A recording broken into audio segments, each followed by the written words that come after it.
Right now we are discussing physics 12th series electromagnetic induction.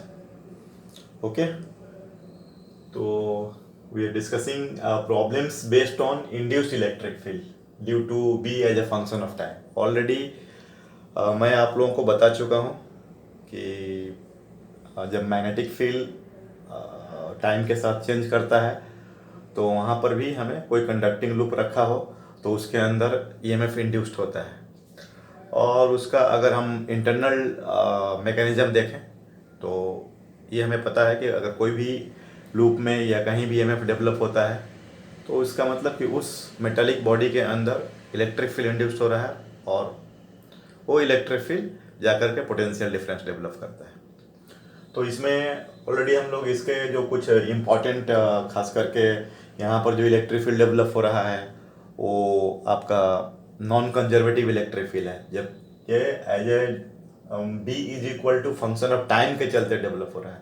और जो previously हम लोग पढ़ रहे थे इलेक्ट्रोस्टैटिक फील्ड जो कि जब चार्ज कोई रेस्ट में रहता है उसके चलते जो इलेक्ट्रिक फील्ड होता है वो कंजर्वेटिव इलेक्ट्रिक फील्ड होता है। मतलब उसमें कोई अगर हम चार्ज को राउंड ट्रिप में मूव कराते हैं तो there is no requirement of the any work done, net work done is zero. लेकिन इस केस में ये नॉन कंजर्वेटिव है, पाथ डिपेंडेंट है, इसलिए हमें ये नेट एनर्जी या नेट वर्क डन जीरो नहीं होगा। ओके, तो ये क्वेश्चंस आप देख रहे हैं।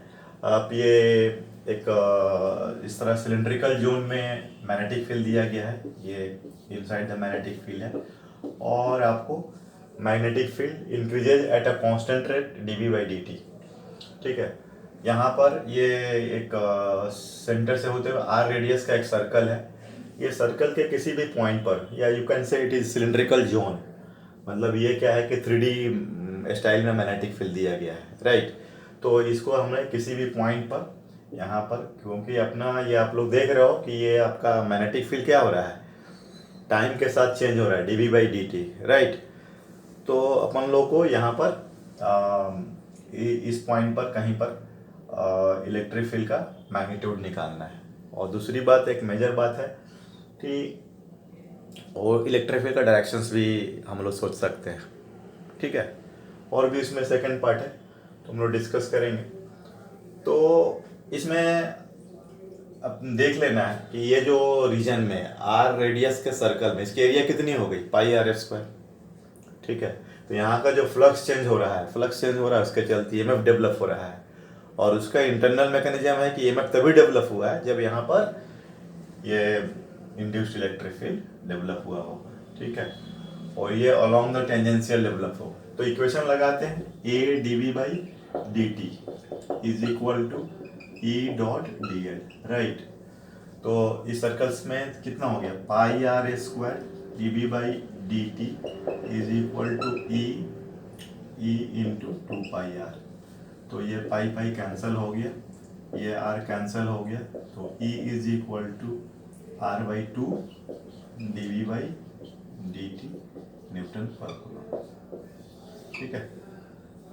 तो this is the magnitude of the electric field at any point on the circumference of the given circle। गौर करने वाली बात है, ये मैंने एक एज्यूम किया है, ये लाइन को, ये सर्कल को, ठीक है। यहाँ पर इलेक्ट्रिक फील्ड, अभी हम लोग ये मान लीजिए कि ये ए स्क्वायर लूप है और हम लोग ये पॉइंट पी पर इलेक्ट्रिक फील्ड देखना चाह रहे हैं। इसके हिसाब से अगर ये क्वेश्चन नंबर 2 है, show that same electric field eight P and ABCD is square loop, उसके हिसाब से भी कर सकते हैं। तो अपन क्या होगा इसमें एरिया, फिर वही फॉर्मूला होगा A dv by dt is equal to E dot D L, right. तो एरिया कितना हो गया, tell please, x square dv by dt is equal to E, और ये आपका जो इसमें टोटल लेंथ होगा ये एक्स ये हो गया। तो इसमें आपको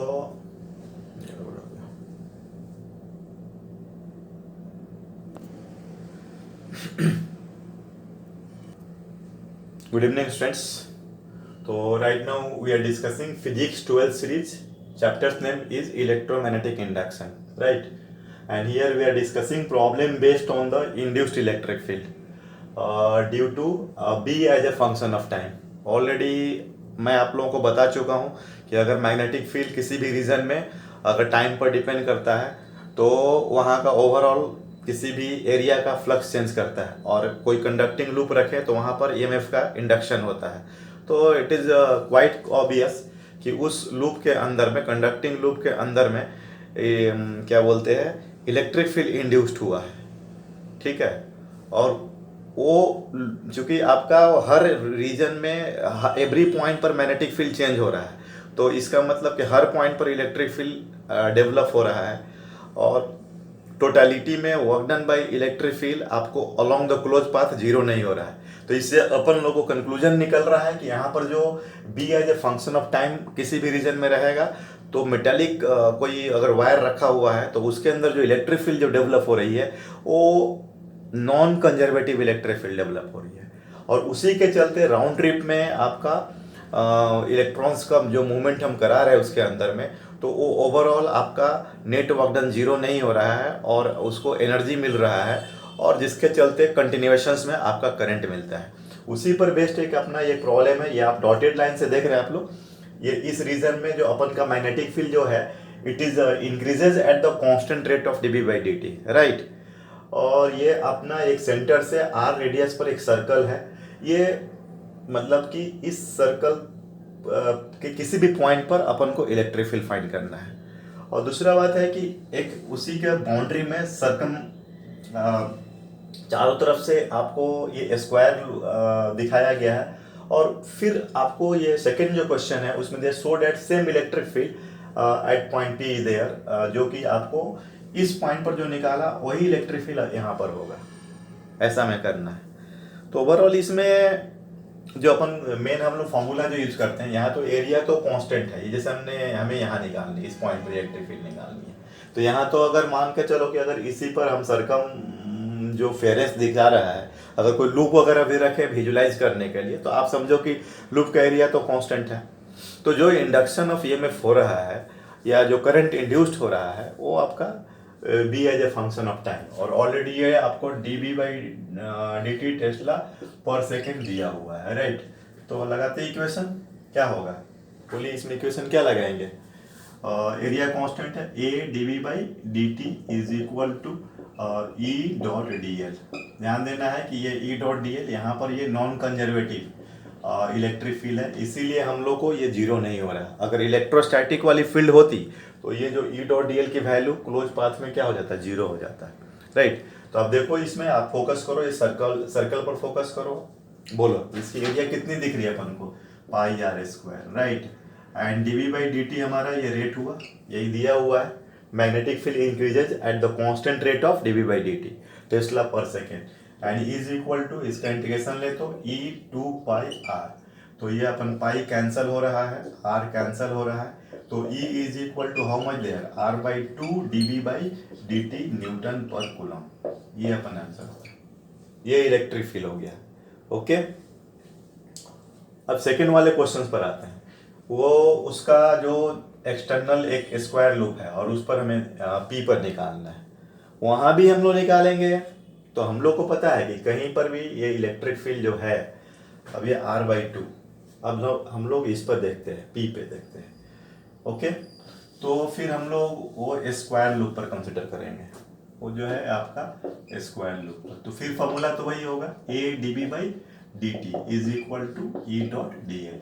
बार बार मैं आपको कॉन्सेंट्रेट करा रहा हूँ कि ये जो इलेक्ट्रिक फील्ड है ये as a function of time से प्रोड्यूस हो रहा है। तो जो अपने अर्लियर चैप्टर में हम लोग चार्ज, स्टैटिक चार्ज के चलते जो इलेक्ट्रिक फील्ड प्रोड्यूस किए थे, एंड ये दोनों का नेचर डिफरेंट है, ठीक है। इलेक्ट्रोस्टैटिक चार्ज जो उसके चलते जो फील्ड होता है वो करंट नहीं डेवलप कर सकता कोई कंडक्टर। वहाँ पर अगर जैसे कहीं पर इलेक्ट्रिक फील्ड है तो हम लोग डाइपोल वगैरह रखते थे तो वहाँ पर टॉर्क वगैरह देखते थे, लेकिन वो वहाँ पर अगर हम इलेक्ट्रोस्टैटिक फील्ड के अंदर कोई कंडक्टिंग लूप रखेंगे तो विल नॉट गेट करेंट, वो जाकर के पोलराइज हो जाएगा बस। लेकिन यहाँ पर ऐसी बात नहीं है। तो एरिया कितना हो गया, ये रेडियस r है, इधर का भी r है, तो ये टोटल लेंथ कितना हो गया 2r। तो अपन को कितना हो जाएगा, ये ले तो 2r का होल स्क्वायर, क्योंकि अपन साइड हो गया and D B by D T is equal to E and पूरा ये 2r 8r, राइट। तो ये 4r² D B by D T is equal to E into 8r, तो ये कैंसिल हो गया और इधर e is equal to 4/8r D B by D T, तो therefore it is means r/2 D B by D T newton per. तो ये same जो इलेक्ट्रिक फील्ड यहाँ पर मिल रहा था उतना ही इलेक्ट्रिक फील्ड यहाँ पर भी मिलेगा, राइट। इसमें भी और भी कुछ इंटरनल क्वेश्चंस हैं कि ये जो इलेक्ट्रिक फील्ड तो हमने निकाल लिया, इसका जो डायरेक्शंस की हम बात करेंगे, ठीक है, उसको मैं अगले क्लिप में बताता हूँ। ओके, तो आप लोग को जो प्रीवियस क्लिप में ये सेम क्वेश्चन था, हम लोगों ने यहाँ पर क्या किया था, सरकमफेरेंस जो दिया है उसके इस पॉइंट पर हम लोगों ने इलेक्ट्रिक फील्ड निकाला था, राइट। यहाँ पर निकाला था, फिर यहाँ पर निकाला था, दोनों में हमारा जो मैग्नीट्यूड आया था सेम आया था। अच्छा, ये आप बताओ कि यहाँ जो इलेक्ट्रिक फील्ड है इसका हम डायरेक्शन कैसे डिसाइड करेंगे। तो अपन को तो पता है लेंस लॉ होता है, तो यहाँ dv बाई जो dt है, dv बाई dt क्या हो रहा है, बढ़ रहा है, तो फ्लक्स क्या हो रहा है, इंक्रीज कर रहा है, ठीक है। तो फ्लक्स जो इंक्रीज कर रहा है, तो सबसे मुझे जैसा लग रहा है कि यहाँ पर ये जो इसमें करंट डेवलप होगा, मान के चलिए कि यहाँ पर हमने वायर रख दिया, ये वायर रख दिया, ठीक है ना, ये कंडक्टिंग वायर, तो इसमें जो करंट होगा, अपन का मैग्नेटिक फील्ड जो है अंदर में है, तो लेंस लॉ क्या बोलता है कि आपको लेंस लॉ जो वहाँ फ्लक्स में चेंजेस आ रहे हैं उसको अपोज करता है। तो इसका नेचुरल है कि जो अपना इसमें जो करंट डेवलप होगा वो आउटवर्ड फील्ड बनाएगा, क्योंकि ये इंक्रीज है, ये इनसाइड है, तो ये इनसाइड नहीं हो सकता, इंक्रीज इनसाइड कभी नहीं होगा, या इंक्रीज डिक्रीज, मतलब बस दिमाग में रखना है कि अपोज करता है, तो ये फ्लक्स इंक्रीज हो रहा है। मैग्नेटिक फील्ड जो यहाँ का पहले से जो मैग्नेटिक फील्ड अवेलेबल है वो इनवर्ड जा रहा है, तो ये तो इनवर्ड हो ही नहीं सकता, क्योंकि सब चीज़ पॉजिटिवली नहीं हो सकता, नेचर का रूल है। तो उसके हिसाब से ये अपोजिट होगा, मतलब आउटवर्ड, मतलब अपन का के कैप हुआ, तो के कैप का मतलब क्या होता है, ये करंट जो होगा इस तरीके से होगा क्लॉकवाइज, ठीक है।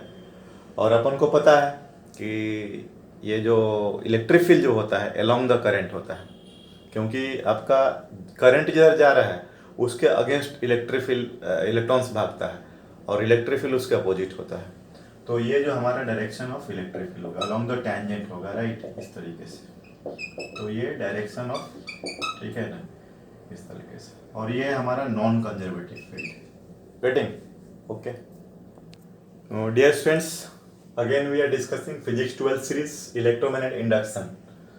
आपका जो ये भी प्रॉब्लम जो है, it is a problem based on induced electric field, induced electric field H B function of time.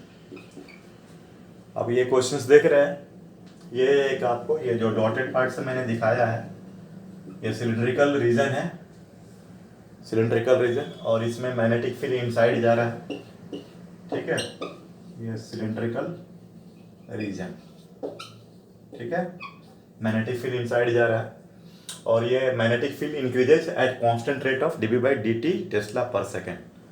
अपन को इलेक्ट्रिक इंड्यूस इलेक्ट्रिक फील्ड का वेरिएशंस देखना है, इस पॉइंट पर P, मतलब जब यहाँ पर इनसाइड पर हो, फिर यहाँ बाउंड्री पर हो, और आउटसाइड अपन की जो मैग्नेटिक फील्ड कंटेन कर रहा है यहाँ पर। सेम कॉन्सेप्ट है जो प्रीवियस कॉन्सेप्ट, फार्मूला तो वही लगेगा आपको, पहले हम लोग P पॉइंट के लिए देख लेंगे, ठीक है। तो P पॉइंट पर हम लोग बात करते हैं, तो ये R less than capital R है, यहाँ से हमारा कैपिटल R है, तो A dB by dt is equal to E dot dl। थोड़ा यहाँ ऑब्जर्व करने वाली बात है कि अपन को देखना है कि आप यहाँ पर इलेक्ट्रिक फील्ड निकालना है अपन P को, तो हम लोग इसी एरिया का फ्लक्स लेंगे, तो कितना हो जाएगा, pi r² dB by dt is equal to E 2πr। तो ये पाई कैंसिल हो रहा है, R कैंसिल हो रहा है, तो E is equal to r/2 dB by dt। तो ये तो यूनिफॉर्म रेट है, तो मतलब E directly proportional to R, right. उसके बाद हमें इस पर Q पॉइंट पर, तो Q पॉइंट पर अगर डायरेक्टली भी हम ऐसा कर सकते हैं, ये कैपिटल Q, तो यहाँ पर हमारी ये स्मॉल r की वैल्यू कितनी हो जाएगी, कैपिटल R हो रहा है, तो ये कितना हो जाएगा, E is equal to R/2 dV/dt, और ऑलरेडी ये दिया है, this is the constant rate here, तो इसका मतलब क्या है कि ये कांस्टेंट हो गया।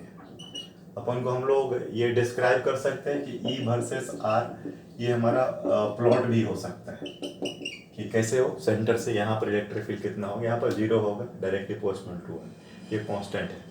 अब यहाँ पर अगर हमको देखना है तो हमको इस एरिया को देखना होगा, लेकिन अपन क्या है कि ये जो इलेक्ट्रिक फील्ड तो ये पूरा यहाँ तक डेवलप होगा इस पे, ठीक है, लेकिन ये जो अपन एरिया यहाँ कांस्टेंट एरिया में है, यहीं तक का लेंगे, तो फॉर्मूला तो वही होगा, क्या होगा, ए वाला, और किस पॉइंट पर, आर पॉइंट पर, तो उसमें जो होगा कैपिटल आर पर A dV/dt is equal to E dot dl, right. तो एरिया तो पाई आर स्क्वायर, सॉरी इतना वाला लेंगे, यहीं तक मैग्नेटिक फील्ड है, फ्लक्स हो रहा है ये, तो कितना हो जाएगा, यस ठीक है, पाई आर स्क्वायर dV/dt, और ये जो हमारा जो दूरी है यहाँ से ये डिस्टेंस r, तो is equal to E 2πr, right. तो ये pi cancel and dV/dt R square by R dV/dt is equal to E, E inversely proportional to R। मतलब जितना हम लोग यहाँ से मैग्नेटिक फील्ड रीजन से अगर बाहर जाओगे आप, तो वहाँ पर इलेक्ट्रिक फील्ड क्या होगा, घटेगा। तो इसका जो अगर हम प्लॉट करें तो ये कैपिटल R इधर इनसाइड हुआ, इधर आउटसाइड, ठीक है, ये R हो गया, ये इलेक्ट्रिक फील्ड न्यूटन पर कूलम, तो यहाँ तक तो डायरेक्टली प्रोपोर्शनल होगा, ठीक है, बाद में आपको घटेगा, और ये अपन कांस्टेंट, मतलब ये E की वैल्यू यहाँ पर, इसको आप ले लो, ये जो R पर आया था उसको मैं E मैक्सिमम मानता हूँ, E मैक्स, तो ये हो गया डायरेक्टली प्रोपोर्शनल टू R, और ये inversely proportional to R, okay.